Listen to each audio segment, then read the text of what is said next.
You've heard a lot about the Nephilim in the Bible, names that occupy only a few lines of text, but have been blown out of proportion into giants, aliens, or monsters. But if the Nephilim were actually real, have you ever asked yourself how they lived? The answer won't be found on the internet, but in the Bible itself, concise, ambiguous, and deeply thought-provoking. If you find this topic interesting, please hit subscribe and leave a comment with your thoughts. I'd love to know if you view the Nephilim as history symbol or something else. In the scriptures, the Nephilim are mentioned only twice, and both instances are incredibly brief.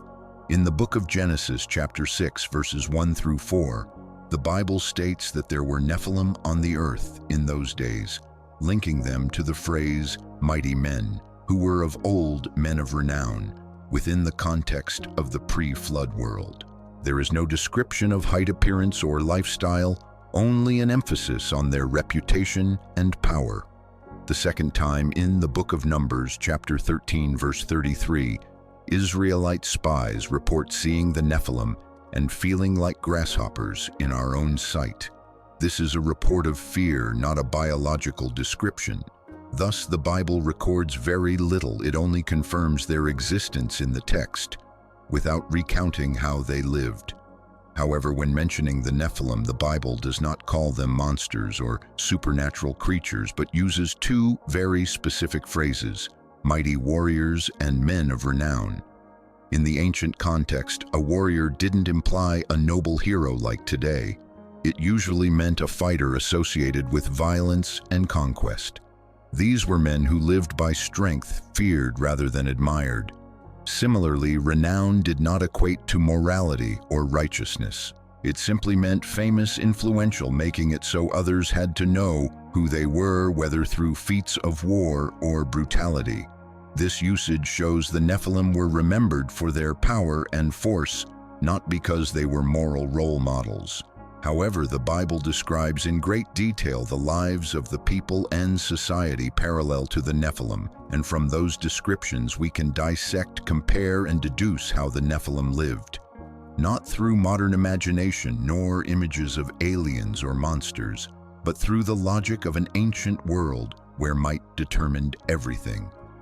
In Genesis, the Nephilim are called mighty men, who were of old the men of renown. This title automatically placed them at the apex of society at that time. In the ancient world, fame did not come from education, invention, or ethics, but from the ability to fight and sow fear. A person was remembered not because they lived gently, but because they made it impossible for others to forget them. The Nephilim likely belonged to such a class: tribal chieftains, warlords, or an elite warrior caste bred solely to fight and dominate. They did not blend in with the crowd. They were separated, protected, served, and their very existence defined the social order around them. If we place the Nephilim into the broader picture the Bible paints of the pre-flood era, we see a society that worshipped power almost absolutely. This was a time when laws were weak, justice was not established, and morality was pushed to a secondary tier. In that context, the strong did not need to justify their actions. Power itself was the argument. The Nephilim lived in a world where power needed no permission, where the weak had to bow down, and where violence went unchecked. This leads us to how the Nephilim existed. The Bible never associates them with productive labor. There are no Nephilim plowing fields, raising livestock, or building communities. In ancient society, this was a very clear sign. There were only two types of people who didn't need to labor: those supported by the community, or those who used force to compel others to serve them. The Nephilim clearly belonged to the latter. They lived by war, by conquest, by seizing what others created. Instead of sowing, they harvested the fruits of the weak. Instead of protecting the community, they placed the community under their control. When the Bible describes the world at that time as filled with violence, it is not an abstract image.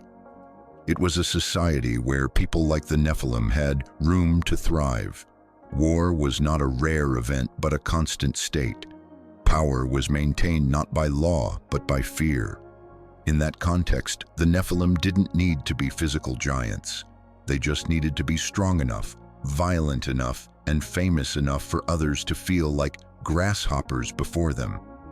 That feeling of smallness didn't necessarily come from height, but from an absolute overwhelming of power. It is interesting that the Bible does not describe the Nephilim as deformed or alien to humanity.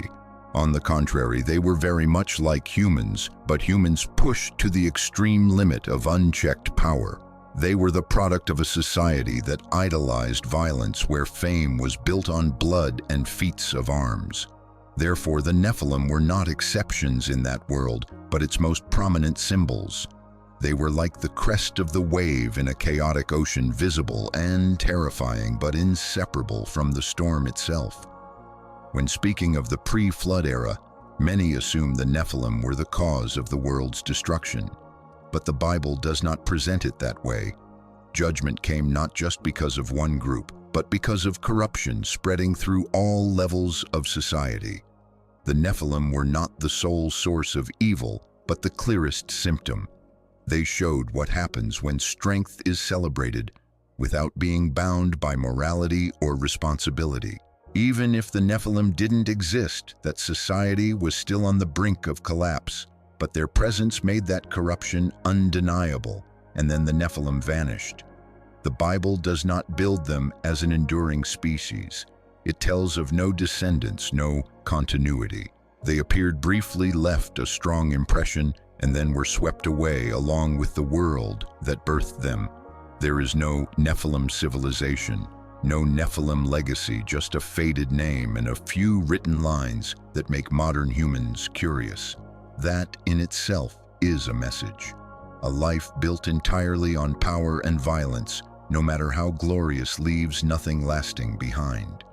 If viewed this way, the Nephilim are no longer monsters or alien mysteries. They become a magnified mirror reflecting humanity.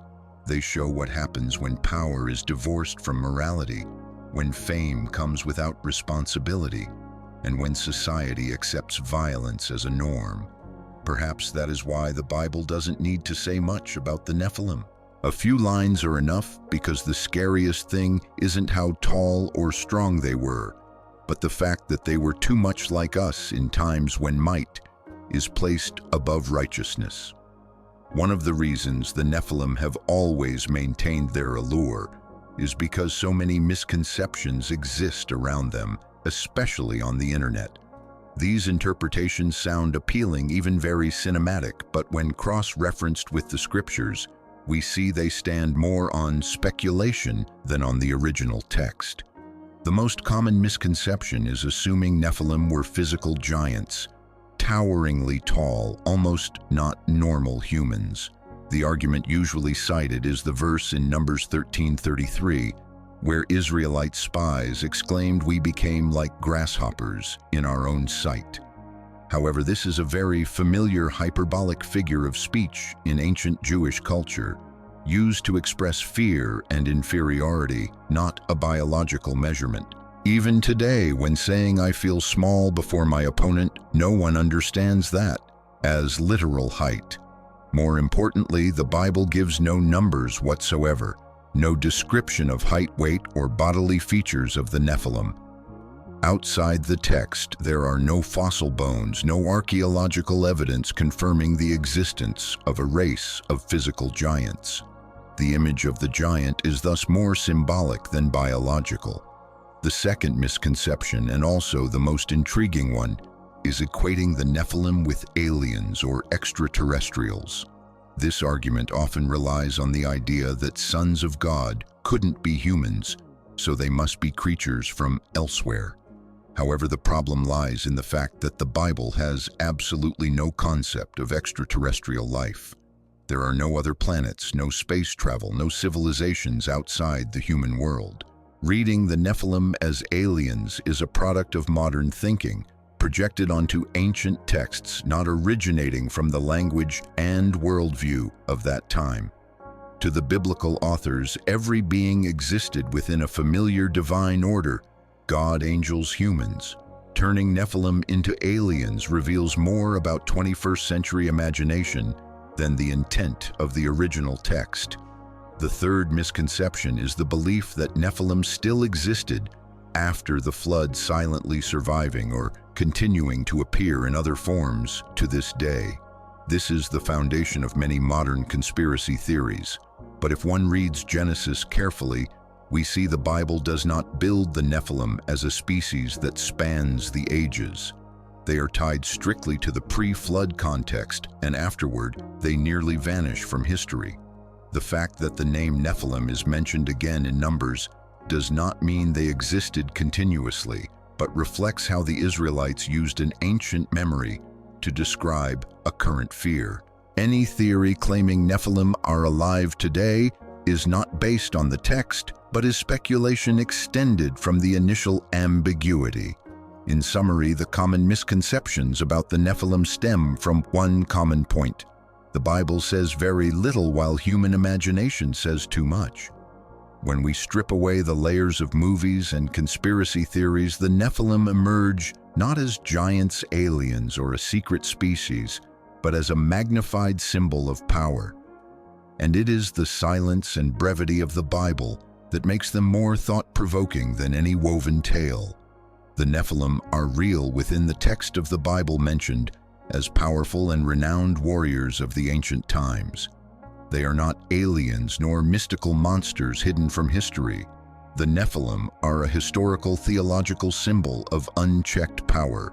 And the scariest thing about the Nephilim isn't how big they were, but how human they were.